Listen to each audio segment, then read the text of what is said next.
go ahead and get started because there's quite a bit of stuff to go over. So thanks everyone for joining me on the early session on the second day. My name is Levy. I'm a software engineer at CoreOS.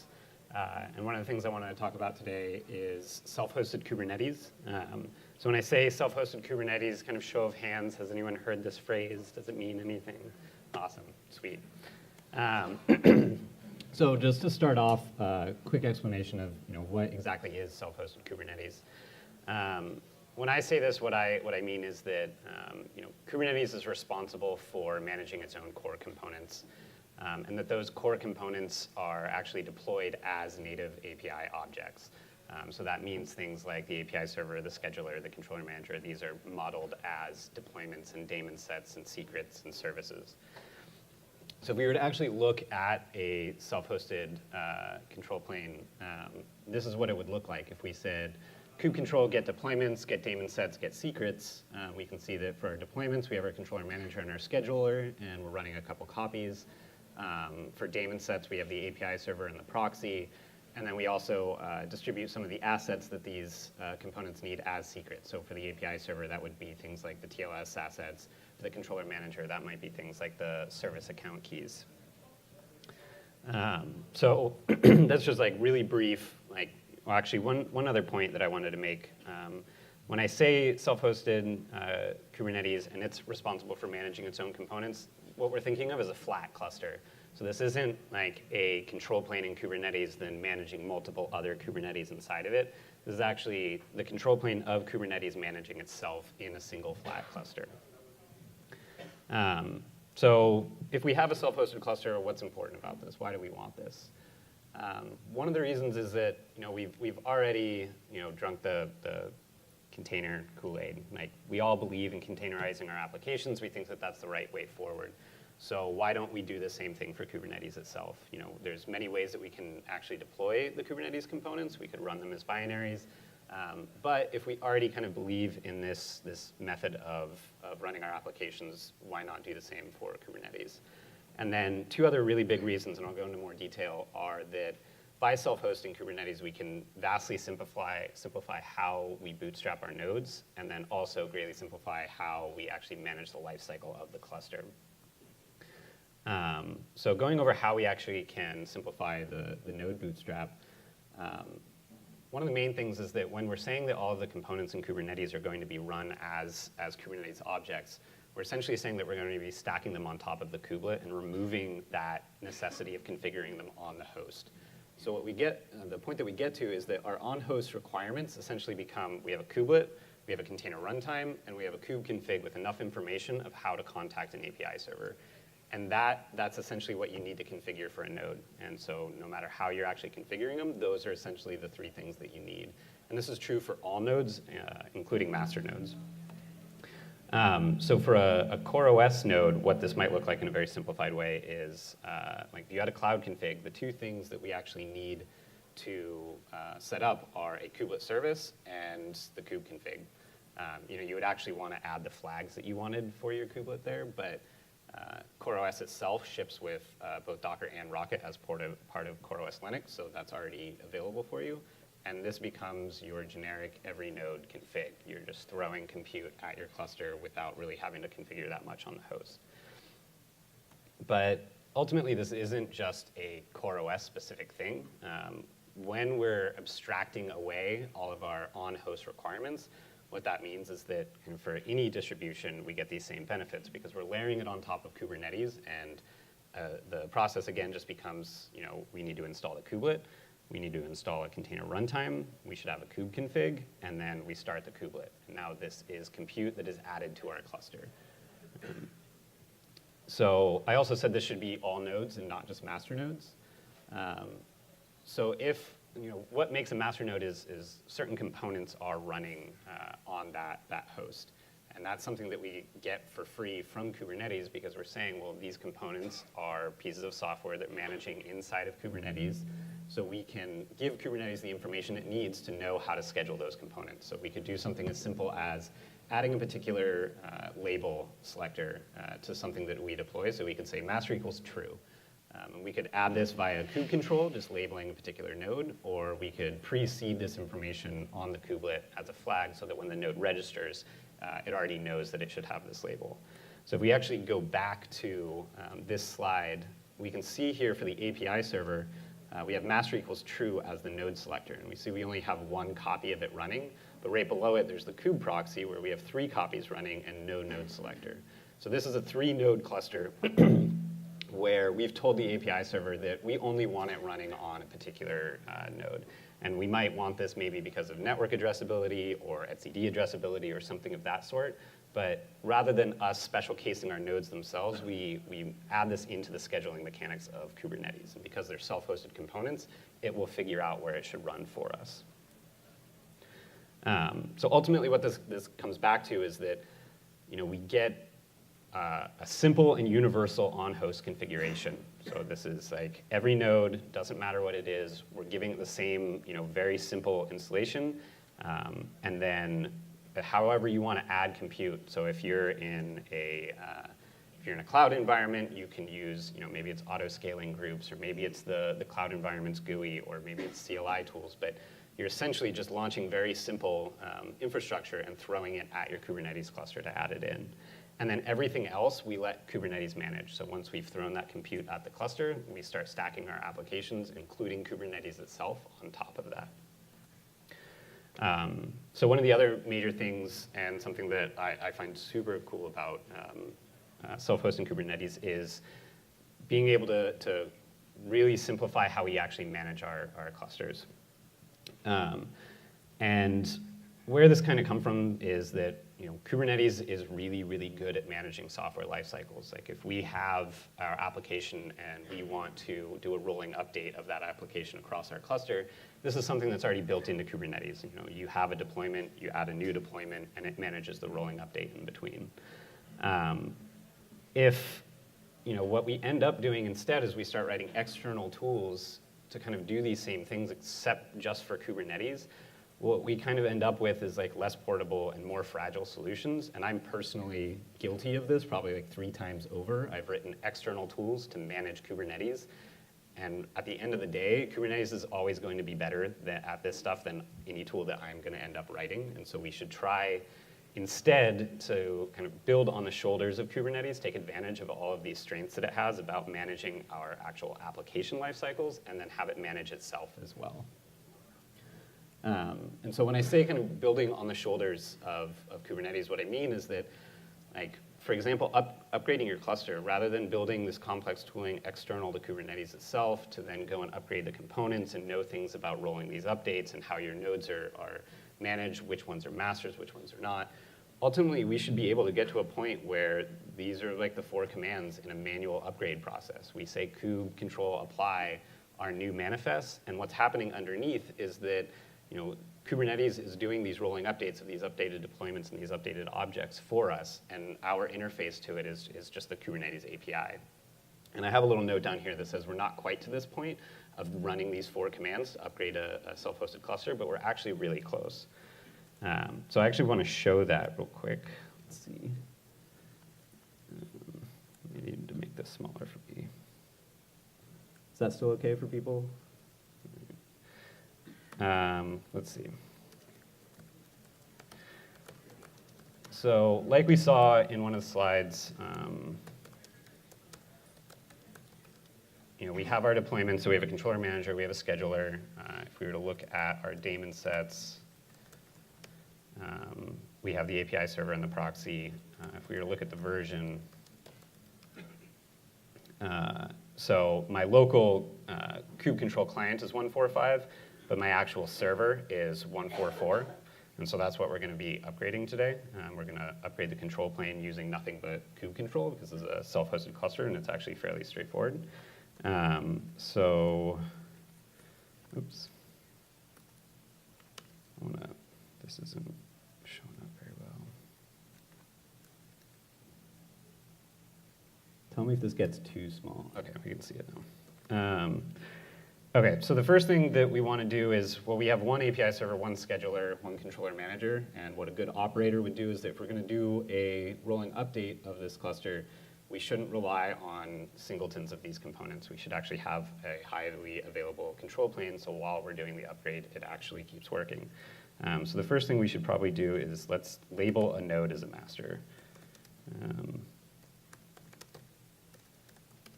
So we have 3 nodes. I'm going to add one as a master.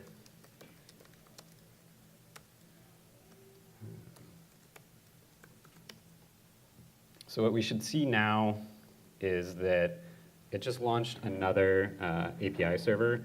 And this is actually something I need to look into. What this match node selector is doing is it actually thinks that it didn't match for some reason, but it will in a second.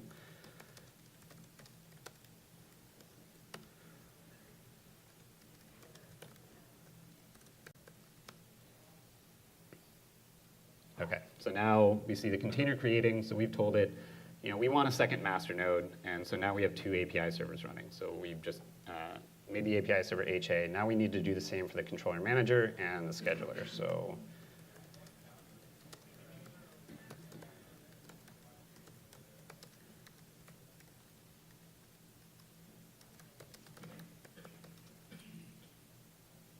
and we should see that jump up. So you can see it down there. And then the same for the controller manager.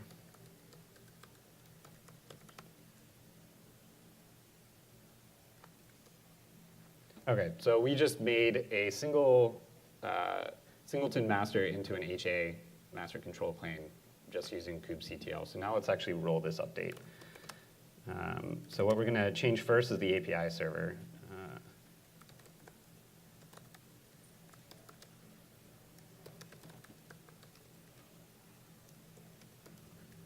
So I'm just going to change the image field, and I'm going to tell it I want to use 145 instead of 144.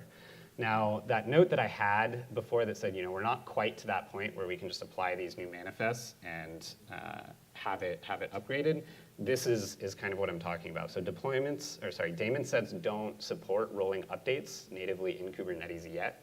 There's actually an open PR about adding this functionality. So this is one of the pieces where I'm going to save this manifest, and the daemon set has been updated, but it's not going to roll these pods for us. So I actually have to go through, and now I'm going to tell the API server that I want to roll the pods. Now, down below, I just have a watch command running. So this is just every 2 seconds it's hitting the API server. And I'm going to do what a rolling update underneath would actually do, which is you update the daemon set, and then you kill one of the pods. The daemon set will see, well, I actually should be running one of those pods on that node, so I'm going to start a new one with the new manifest.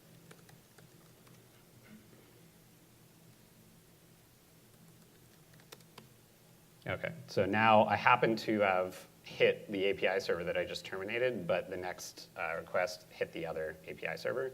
So we can see that the one that I just killed is now terminating. There's actually a pretty long grace period on that, so that'll take a second for it to terminate. But I'll get ready with this other one because we're going to do the same thing on this other API server.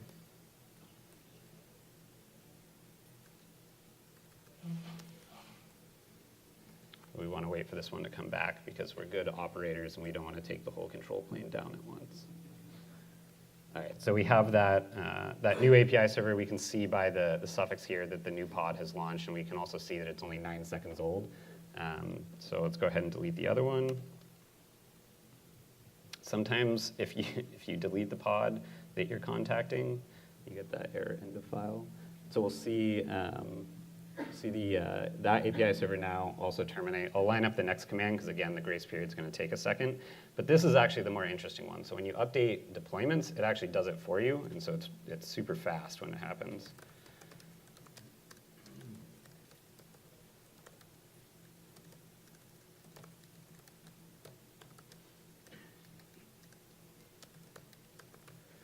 OK, so both of our API servers have been rolled. I'm going to upgrade the controller manager now.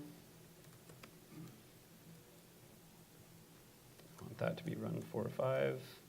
All right, so when I save this, what's going to happen is the new manifest is going to go in place, and the deployment controller in Kubernetes is going to see that now it needs to do a rolling update of those components. And we have 2 of them running, and it also right now has I think by default, it can burst to 1 extra copy. So what we'll probably see is like 4 copies of a controller manager.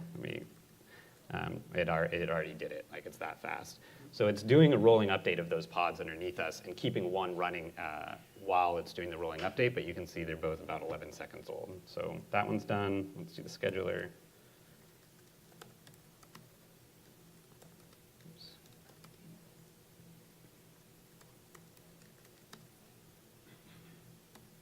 Okay.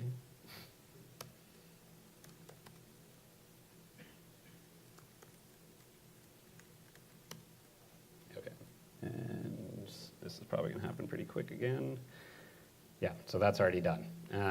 So we created an HA control plane from a single node, and then we upgraded the control plane, and we didn't use anything except for kube control. So, and this is just me as a person doing this manually. Like, this wouldn't be that difficult to script, write something else that is more intelligent about this, upgrade a single component, have some kind of exit criteria of saying, yeah, that component is successfully upgraded, I can move on to the next one. So coming back to some of the ways that we simplify the lifecycle management and why we want to do this, one of the main reasons is that any improvements that we see upstream directly translate into improvements in managing Kubernetes itself. So daemon set rolling updates are great for our applications, and as soon as that's an upstream, we can use that for Kubernetes, and I don't have to go and roll those API server pods anymore. And then also another big point is that your expertise in managing your software in Kubernetes then also directly translates into your expertise in managing Kubernetes itself, rather than having these two kind of concepts in your team of, well, we have this whole set of tools that maybe some people understand about how to manage Kubernetes and deploy Kubernetes. Then we have people that are familiar with how to manage their applications within Kubernetes. This is just all crossover, and it all makes sense in the same exact way. The way that you would introspect and debug your applications is the way that you would introspect and debug your actual Kubernetes installation itself. So I kind of want to go over a little bit about how it works. And so some pieces I want to touch on are how we launch a self-hosted cluster, some of the self-hosted components and which ones are self-hosted and which ones are not, and disaster recovery. Do you have a question? Yeah. How do you run etcd right now? Right now, in this cluster, it's not self-hosted, but I'm actually going to. So the question was, how do you run etcd right now? So in that cluster that I was just on, it is not self-hosted, but I'll come back to that, and we'll talk about kind of next steps there as well. So in terms of launching a self-hosted cluster, this is kind of an interesting thing because it's a kind of a chicken and egg situation where you're asking a control plane that's telling you that you need to be running a control plane, but if there's no control plane there to tell you that, you're not running anything. And so what we needed to do is we needed to build a tool that can act as this temporary control plane just long enough that a self-hosted control plane can be launched, and then that initial control plane can disappear. So we have a tool called BootCube. It's actually a Kubernetes incubator project. But essentially, it's just a binary that starts up, acts like a control plane, replaces itself, and then you don't need it anymore. And this should only be run on the very first node of your cluster, and you don't need it after that point. Because after that point, it's just kind of self-assembling of a self-hosted cluster. Add more nodes to it, have work scheduled to them, but BootCube doesn't actually come into it. So how BootCube works. So similar to the question that was just asked, in this case, let's consider that etcd is network addressable. It could be on the same host. It could be a remote cluster. It could be of any size. But for the sake of keeping this relatively simple, let's assume that etcd is network addressable somewhere, and that we have a kubelet that's available on a node that we can start up. So, the first thing we do is we start BootCube, and BootCube is just a single binary that contains the Kubernetes control plane inside of it. So you start BootCube, runs an API server, runs a scheduler, runs a controller manager. So once that starts, you have told BootCube where etcd lives as a network address. And then now you essentially have a fully fledged control plane. You have your data store, your API server is pointing at it, and then you have the controller components pointing at that API server. So the kubelet can now connect to the API server, let's say on port 443. It's just sitting there spinning, waiting for an API server to show up, and it does. So at that point, once we have the full control plane inside of BootCube, we issue a command that says, create the deployments, the daemon sets, the secrets, the services that make up our self-hosted control plane, the thing that we want to replace ourselves with. So the kubelet gets scheduled those pods because it's registered as a component that can be scheduled. And now we have a replacement control plane. But this replacement control plane isn't really doing anything right now. The API server can't bind on 4.4.3 because it's already in use. So it's just kind of sitting there at this point. But BootCube knows that it's launched a replacement, and it's actually checking and seeing, and it sees, OK, those pods have started. I can go away now. So we kill BootCube. And what happens here is that from the kubelet's perspective, the only thing that changes is that it's seen a network blip on it can't connect to 4.4.3 anymore. So it was connecting to 4.4.3. BootCube dies. It can't anymore. This other control plane starts up, and so the API server can now bind on 4.4.3. All of the components are running together. It's still referencing the same data store. Oops. And then the kubelet can now connect to the API server on 4.4.3. So from the kubelet's perspective, it's just seen a network blip, and we've actually pivoted from BootCube to a self-hosted cluster. And as far as our data is concerned, we're actually coordinating around etcd. So the kubelet sees, oh, I should be running these 3 pods. I am running these 3 pods. All is well with the world. So that's like a very brief general overview of like how BootCube itself works. Question? Yeah. So does the version that is installed on the cluster, does it have to be the same as what is in BootCube, or can it support older or newer versions? So the question was, the version that gets launched, the self-hosted cluster, does that need to be the same version as BootCube itself? And right now, it should be close. And the reason for that is that BootCube actually compiles in most of the Kubernetes control plane, like you saw. And so if we're vendoring in Kubernetes and it's like 1.4 something, but you want to launch a 1.3 cluster, that version SKU may not actually be viable. So one of the ways forward that we could do is, rather than compiling those components into BootCube, we instead just use static manifests. And so all BootCube would be doing is doing a shuffle of static manifests temporarily that could be of any version as long as you can read those files. So that's something we've talked about changing. But for now, you should probably launch a cluster that's within the same minor version. It probably wouldn't be anything wrong if you didn't, but yeah. And then, did you have a question? Right. Yeah. So essentially, what we're doing is we need a temporary starting point, and that temporary starting point could be binaries, it could be static files, it could be an all compiled in binary. Like, we just need a temporary control plane. After this point, we can throw it out. So it doesn't even need to be that resilient. It just needs to be there for a short period of time. Had a question? You were rolling the versions of the binaries before. Is there a contract that says that they'll be mutually compatible within a certain version range, or does order matter which one you change first? So the question was, is there some kind of like upgrade contract, like how the ordering of versions, that kind of thing? And there is. So there's actually, you should read the upstream documents on this, because it's even between, there's certain supposedly supported version SKUs, but it's kind of undefined at this point. Right now, essentially, you want your control plane to be a higher or equal to all of your other components. So you don't want to be upgrading your kubelets before you upgrade your API server. This has actually bitten me in the past. So there are some concerns in that. And so when I went through and I said API server first, and then the rest of the control plane components, that's kind of a very simple process. But in the future, what kind of version SKU is actually supported in terms of, maybe you have, if I'm jumping from some minor and patch version up to a new minor version, is that supported? How many of those? And I think right now it's saying that there should be within 3 is the upstream, like sort of 3 minor versions. But I don't know if that's been actually proved out. I'm not sure how much actual version SKU testing we're doing right now. But these are all like things that we should start considering. Yes. I can speak to that. So Awesome. The version SKU we test is between the control plane and the nodes, and the control plane and the kubelet. We don't actually do any continuous or ED testing of version SKU between master components. All the testing assumes they're the same version. So as we move towards a self-hosted model, we will have to introduce testing between master SKU, like master component version SKU, and then define what is supported and the order to do that. Thank you. During your demo where you were kind of manually doing the upgrade, you mentioned you could write a simple tool to do that.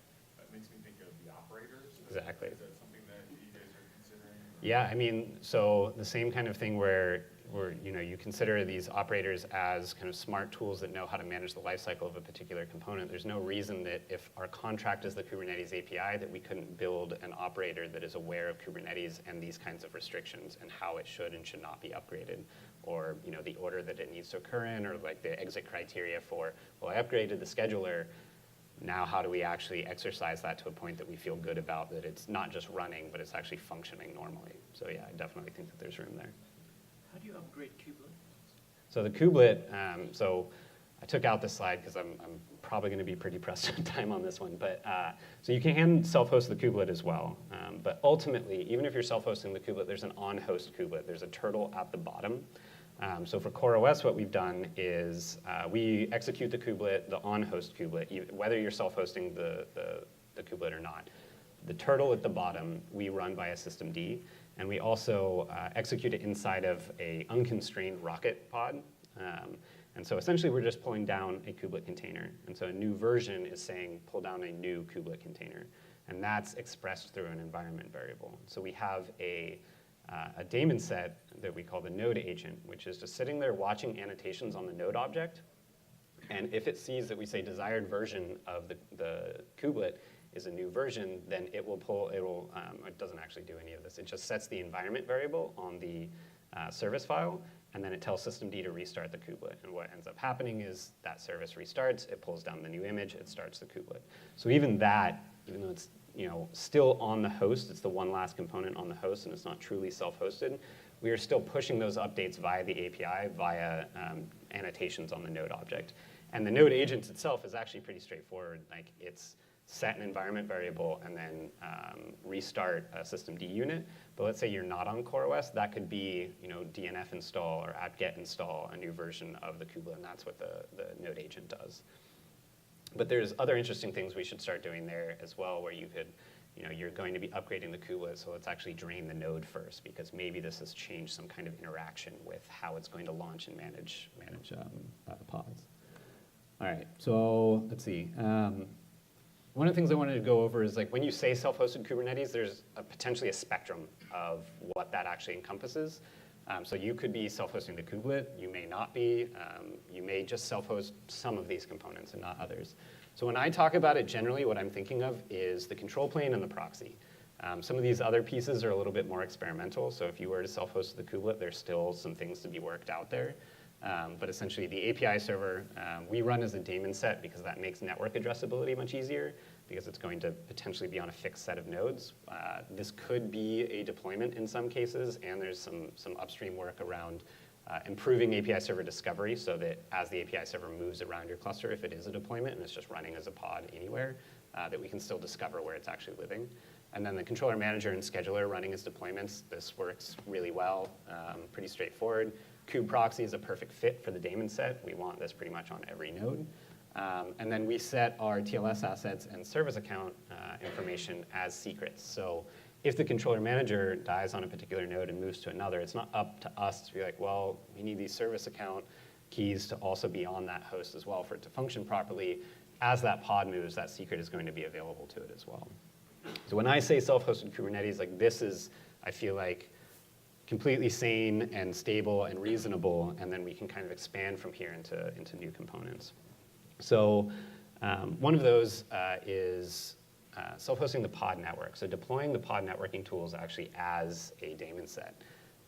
This has been kind of a difficulty in a lot of installations, because it means you need to get, when you're deploying a pod networking tool, you need to install it correctly on the host, you need to interact with Docker correctly, you need it to interact with Kubernetes correctly. So there's a lot of knobs there that kind of can make this a difficult thing. So what we can do now actually is that we can coordinate around the container network interface configuration, the CNI configuration. So what the kubelet will do is it's looking for this configuration file, and if it doesn't exist, then it thinks, and you've told it that you're using CNI, then it knows I can only start pods that use host networking, because they don't need to know about the pod network, so that's fine. I can start them. Anything that needs the pod network, I can't start yet because I don't know how to configure it. So what this means is that rather than us having to pre-configure the pod network on every one of our hosts and complicating our on-host configuration, that we're still at this very simple on-host configuration, and then we will tell it how to configure the pod network via native Kubernetes objects. And so what happens is you could say, kubectl create the daemon set that contains your pod networking tool. That tool will drop the CNI configuration. Now the kubelet will see, okay, there's CNI configuration. And the pod network tool uses host networking, so it gets started before that configuration is dropped. And then every other pod from that point forward can start running. Question? Yeah, and just mention that we're already using it. Yeah. So the comment was, people are already using this. This works today. Like, this is like a super easy way of deploying pod networking. Yeah, but it's not linked to Kavit with host IP and host port. There's, networking can, there's always going to be some caveats there. But for the most part, this is a pretty stable, really like simple way of actually deploying the networking for your cluster. Oops. So self-hosted etcd. So if you haven't seen it yet, take a look at the blog post about operators. And this is kind of a piece of software that is meant to manage another application inside of Kubernetes when you kind of need some more intelligence from in like kind of managing its lifecycle. So in terms of etcd, this operator can be responsible for expanding and contracting your cluster, for backing it up, these kinds of things, and also upgrading etcd itself. So we're actually integrating it into BootCube. We're in the process of that so that we're able to self-host etcd as well. And so I want to talk a little bit about how that process would work. So similar picture to what we had before, except etcd now we're not considering as this external component that we're managing and is just network addressable. We are adding it as a piece of BootCube as well. So we now have a full control plane inside of BootCube where we have the main Kubernetes components, and then we have our data store as well. So the kubelet is contacting that. And when BootCube tries to launch the replacement self-hosted control plane, we have an extra piece here that we've deployed, the etcd operator. So what this we're going to do with is we're going to say, okay, etcd operator, we want to start a self-hosted etcd cluster, but we want it to seed with this previous data store. We want it to actually migrate that data into this new cluster. And so when we told it to seed it, what it's going to do is it's going to say, okay, well, let's expand this. And so we need to do an add member operation. We're going to start a pod, and we're going to add a member. So now these are replicating data between them.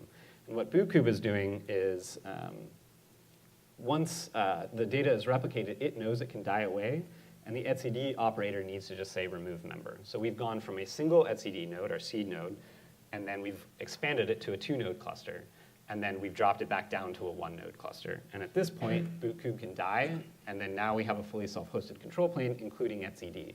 In the same way that you saw before where I said, kubectl scale, and I wanted to actually expand this into multiple nodes, we can do the same thing via the etcd operator. So now that we've migrated into a fully self-hosted control plane, we tell the etcd operator, well, let's make this a 3-node cluster now. And it'll actually schedule new pods and then add those as members. So this is being integrated now. It's not quite there yet, but this is our structural plan at a high level. Okay, so this is all awesome stuff, and it's amazing, but we should talk a little bit about disaster recovery in some failure situations. So situations I want to go over, node failure in HA deployments, partial loss of control plane components, power cycling the entire control plane, or just permanent loss of the control plane. So in the case of node failure and HA deployments, we get this for free. Kubernetes will deal with this for us. A node dies, it had control plane components on it, they will be scheduled elsewhere. We've deployed multiple copies of them, so if one or a couple of copies dies, we should still be fine. Partial loss of the control plane. So let's say we lose all schedulers or all controller managers or both. We're essentially in a situation where we need a scheduler to schedule the scheduler, or schedulers, if that makes any sense. But this actually can be recovered still just using kubectl commands. And the recovery method is scheduling a single copy pod onto a particular node and just saying, on this node, you should run a scheduler temporarily so that we can schedule the schedulers. And I don't feel like I can say that with a straight face without showing it. So let's do this. So one, it makes it a little bit difficult. Like I actually have to try to kill this.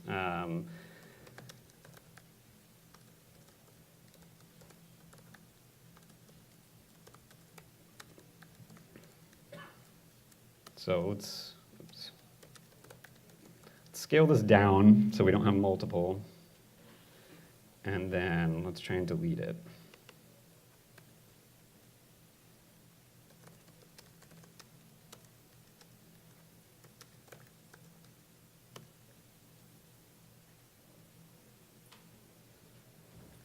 Now see, when I say I actually have to try, is that sometimes it's faster and we'll just recover from it immediately. Let's try and delete it again.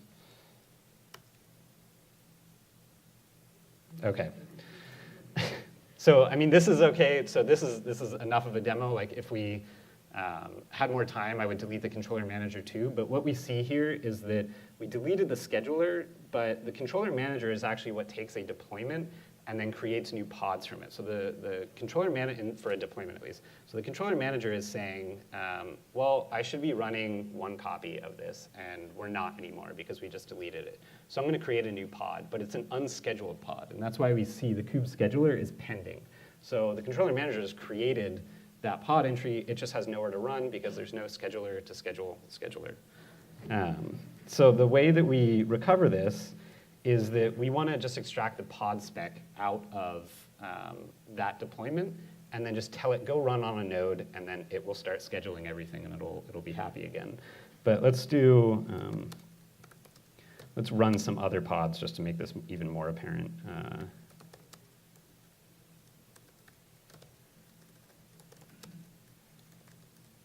So let's run a deployment of Nginx. So what we should see is the same thing. We get pending. Controller manager has broken down the deployment into pods, and they don't have anywhere to go.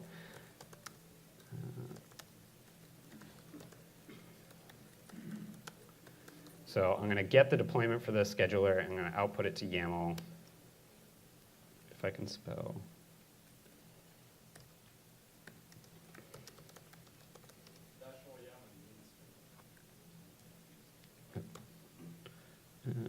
Let's see. Okay, so this is the piece that I care about. This is just the pod spec portion of the deployment. So we're going to, and because I'm lazy, I had the pod header here.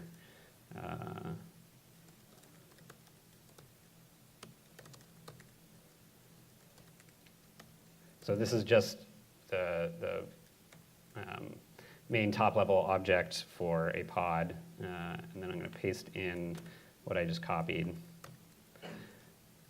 And let's call it cover scheduler. And what we need to do is we need to give it a particular node to go on. So we want to bypass the scheduler because we don't have one, and this is going to be our recovery. So let's get a node. Let's put it on this one. Okay, so this is now a scheduled pod that we can just force into the cluster. And okay, so what we should see when I run this is it's going to schedule everything again, including these, including the scheduler itself and our Nginx pods.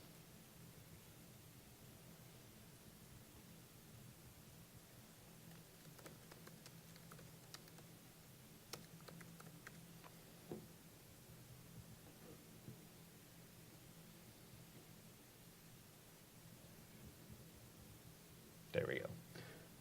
So start a scheduler, and it's like, okay, these things need to be running somewhere. Let's find somewhere for them to run.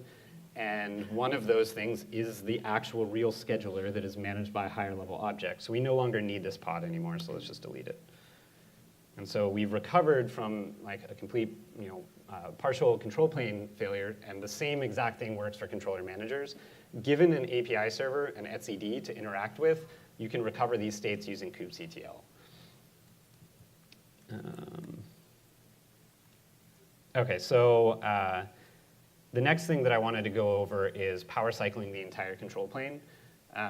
So this doesn't mean like node failure or anything. This just means like power off, power back up.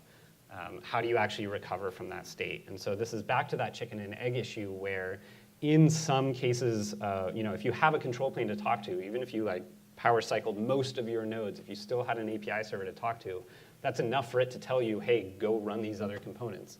But if we have no API server to talk to anymore, we're back in that chicken and egg state. So for the case where we're not actually losing any data, this is just a power cycle. This is solved by something called checkpointing, which is essentially, we know the state that we're running locally on a node, and we want to persist that state in some way. So in the absence of an API server, I should continue running whatever I was running. And this is true today, just normally. Like your kubelet is running. If the API server goes down for whatever reason, it's going to continue running what it was. And if your pods have a restart policy of always and those pods die, it's still going to restart them even in the absence of an API server. So what we need is that same kind of recovery, but in a power cycle sense. So we've solved this initially, essentially using what we're calling user space checkpointing. So we run an actual pod that is responsible for saying, in this case, the API server, a critical component. It's saying, I was running the API server, and if I'm no longer running the API server anymore, then I need to make sure that it starts back up. And it does this in a very similar way to, if any of you remember the old pod master, before we had master elected components for the controller manager and the scheduler, it essentially just shifts around files on disk. So it will store the checkpoint in a cold location, and then if it sees that it's not running anymore, it will move that into the static pod location so that it will be started up by the kubelet. So after reboot, what it would do is it would say, well, I was running a API server, and I have this cold copy of it, so I should move that over into the static pod location. Kubelet starts it up. Eventually it sees, well, the actual API server has come down, just like we saw with that recovery pod. We can now move that back out into cold storage. Ideally, this is something that we can eventually get into the kubelet itself. The actual issue is, that jumped over a little bit, but 489, so we're in the 30,000s of issues now. This is something that kind of known about and wanted for a while, and the actual title of the issue is kubelet pod checkpointing or something. So it is a fair amount of work, and it can be complex, so it's just kind of figuring out like how do we start to build this kind of functionality and starting that discussion, because it's really useful. We can get around it with the user space stuff, but it's a little bit more fragile than if the kubelet already knows its state and it's able to checkpoint that state. So this is the case of just power cycling and not actually losing any data. So if we were to go over permanent loss of the control plane, so this is a similar situation to the initial node bootstrap. We're back in a place where we're in that chicken and egg scenario. It's slightly different in that we either have existing etcd state or we have an etcd backup in this case. Ideally, you are backing up your data store. etcd is not magic. It's pretty close to it, but you should still be doing backups. So again, what we essentially need to do at this stage is we need to start a temporary replacement API server. We just need to get enough so that we can contact the API server, and this could be a binary, static pods. We could create a new tool that does simple recovery. We could make BootCube operate in a slightly different form where it just starts an API server. But once we have etcd and an API, then as you've seen, we can recover the rest of the state just using kubectl. So there's a lot of options here, and even in the case of like everything goes wrong, that stand-up process isn't actually that crazy. So I just wanted to quickly touch on some of the things that, there's still work to be done here, and some of the high-level things are things like the daemon set rolling update, and there's an open pull request about adding this functionality. Pod checkpointing, which I just talked about, or something. Self-hosting etcd, this is a work in progress right now.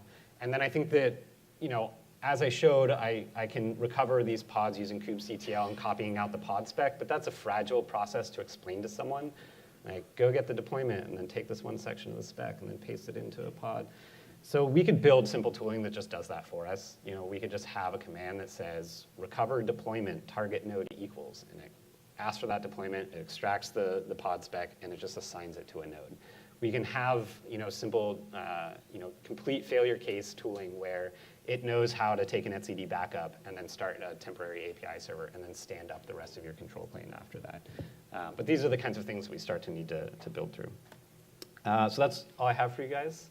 Thank you very much.